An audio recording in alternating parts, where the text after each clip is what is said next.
What's up, everybody? Welcome back to my channel, Travel with G. And today I'm going to be sharing with you my nightmare hotel experience in Orlando, Florida.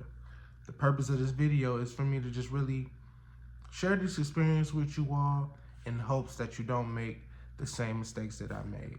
So if you're ready, let's get into the video. So obviously it's a vacation. My family and I love to travel. So we were really excited about this trip. So we get on the plane, we touch down in Orlando.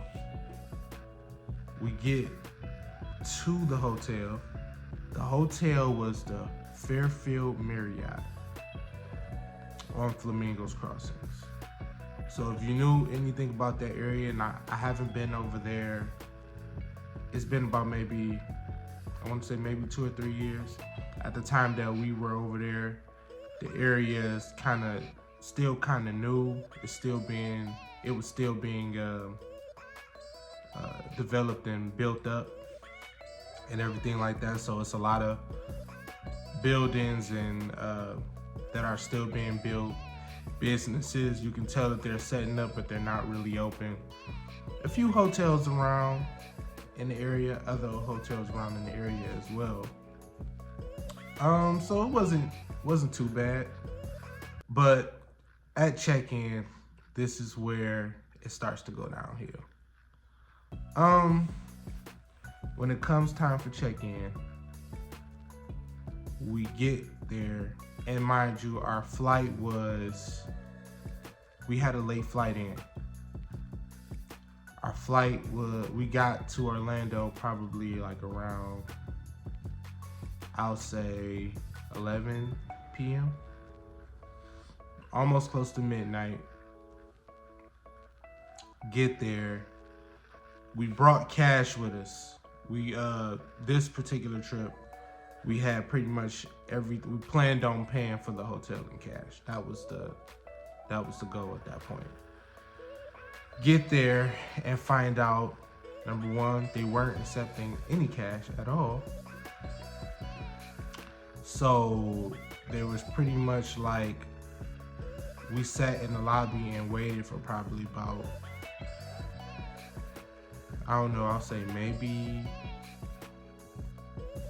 2.5, maybe 3 hours, going back and forth with the person at the front desk trying to figure out a way to resolve the issue. If I can be completely honest, the lady that was helping us at the desk was very, very extremely nonchalant about the situation.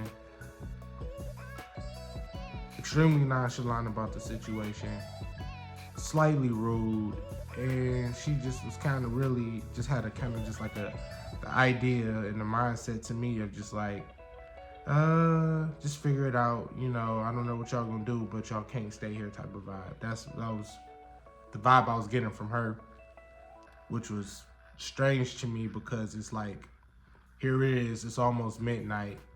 My family and you see me, my wife, and my 3 kids right here, and we're, I don't know, thousands of miles away from home. I would think that as a person, it's not like we came expecting not to pay. We just had, we had cash. We didn't know that they were not accepting cash, before we came. But eventually, they got one of the managers to come down, and then we were able to figure the situation out. Took us almost 3 hours to figure it out. I don't think it should have took that long, but we eventually ended up getting that figured out, and we were able to check into the room. Okay, so we finally get to the room, and it's decent. It's a room, you know what I mean? I have really no complaints about the room itself. It was clean.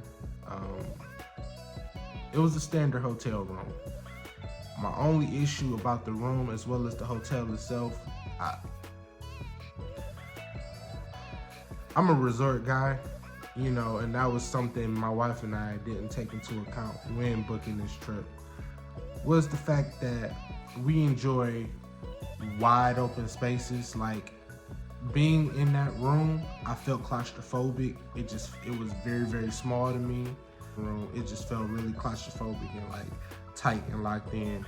And that was really my only complaint about the room, is just how small it is. Like I like for it to be a little bit of space, especially when you got kids, because let's be honest, when you got kids and everything like that, they gonna want to play, they gonna want to run around, you know what I'm saying? For those of you out there who travel with your children, you know exactly what I'm talking about. You're going to need space, because your kids, they're gonna love, kids love to play. They, kids will be kids. So being in a small, tight space like that with your family, at least for my wife and I, is something that we really don't like. We like for it to be space, space for all of us to be able to chill and be comfortable. So the amenities they have is they do have a pool, they have a basketball court, and I believe a tennis court. There are not many dining options. One of our favorite things to do when we're at the pool is to eat poolside. That's one of our favorite things to do. We love to just be by the pool, eat poolside. So we decided when we were at the pool, we got hungry, we said, hey, let's order some food. And so the menu was a pretty standard menu, chicken tenders, chicken wraps, burgers, things of that nature, pizza. The food really wasn't good. If I can be completely honest, the food was almost kind of like, it might have been frozen. It might have been like, we ordered like chicken wrap or something like that. I'm almost positive that was like frozen chicken. They probably like, I don't know, threw in the air fryer. I don't know.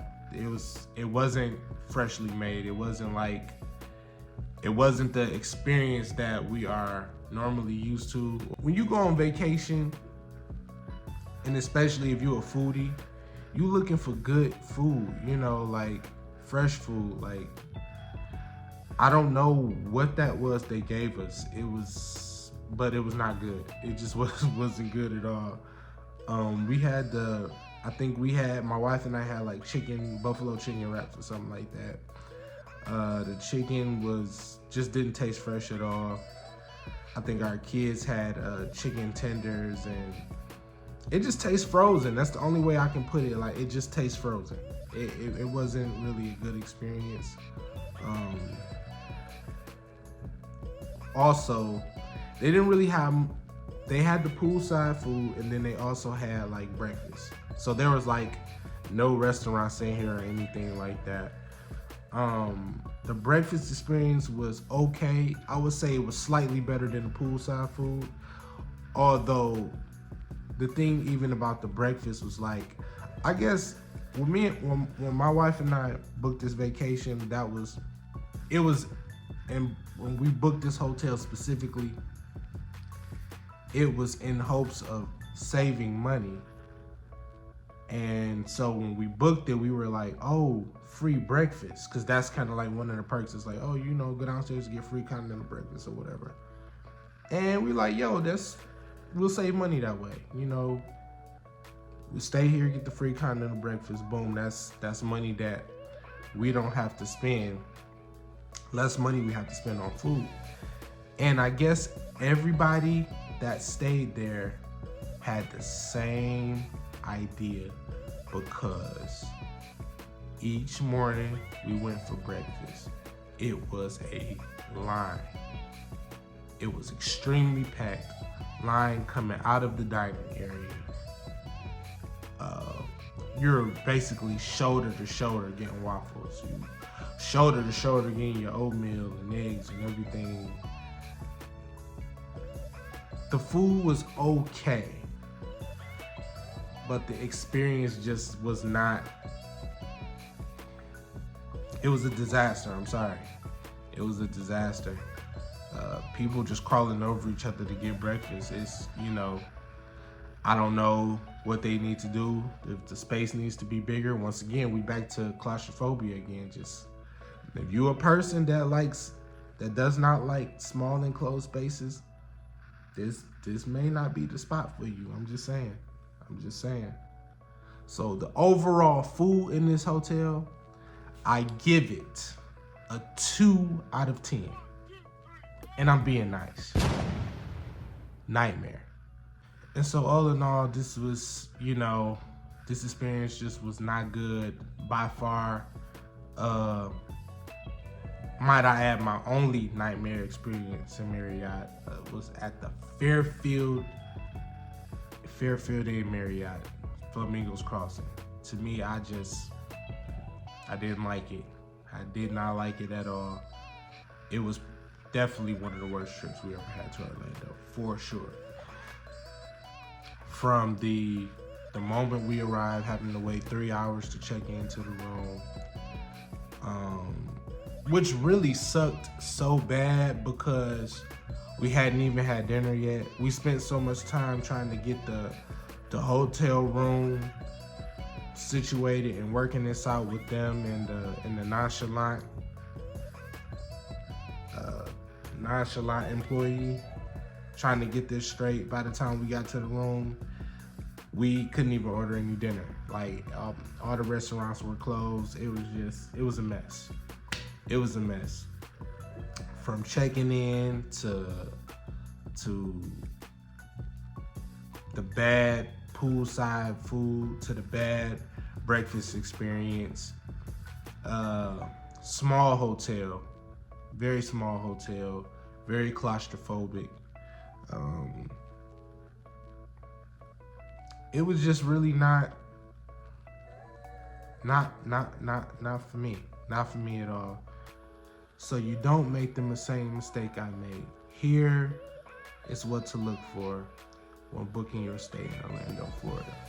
1, we're going to want to make sure we find a place that is, and you're going to hear me say this often, a lot on the channel, but you're going to want to know what your travel language is, right? Travel language is just another word for preferences, but I like to say travel language. What language do you speak in travel? Is it luxury? Is it luxury? Is it value? Right? Is it, hey, I just want a place where I can, just throw not a lot of money, just a few dollars down, and I'm not really too much concerned with the space. I just need somewhere to lay my head, but because when I get up in the morning, I'm gonna hit the ground running. That may be your thing, and that's what I want to make kind of clear too, is like, this is a nightmare experience for us. You're gonna have bad customer service in different places that you go and things like that, terrible customer service,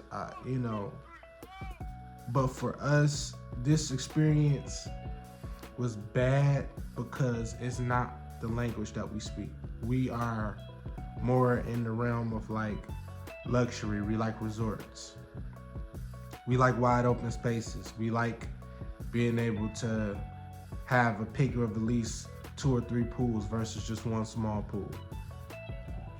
Like, we like to be able to, go on a water slide or a lazy river if we want to, right? We like a place where we can go where we really don't have to leave the resort for anything. Give me a resort with 3 or 4 restaurants in it, I'm good. You know what I'm saying? Like, that's our language. So I would say to you, when booking a stay, figure out what it is that you like. What is it that you and your family enjoy? Do you like luxury? Would you rather be somewhere where they have a few restaurants on property and they got a Starbucks, and it just gives you that paradise island vibe. You know what I'm saying? Hey, I'm in Orlando, but I want to feel like I'm in the Bahamas. I want to feel like I'm out the country. You know what I mean? Like, or you gotta, hey, is it value? Is it, hey, I don't care about none of that. I just want to lay my head down. We're gonna go to McDonald's real quick. Woo, so we're gonna spend them few dollars at McDonald's and call it a day, and we just gonna rock it out at the parks all day, whatever. You know what I mean? Figure that out, because the key to a successful booking your hotel successfully is going to be just that. Figuring out what you like, what your preferences are, and going with that. When you do that, you can just about guarantee that your experience is going to be everything that you want it to be. Number 2, I would say make sure you call ahead to figure out exactly what the hotel expects from you, money-wise and everything like that. That was the mistake that we made, where we did not call ahead or even go on the website to see, hey, how does the payment thing go? You know what I'm saying? Like, are they taking cash? You know what I'm saying? Are they only taking credit? You know what I'm saying? Is it incidentals? I hear that a lot. People have a lot of issues with the extra fees that's being charged at check-in and things like that. These are things that you want to have clarity on before you even step on the plane. You're going to want to know, in the process of booking and preparing for your vacation, what exactly they're going to expect from you. So I suggest you call ahead.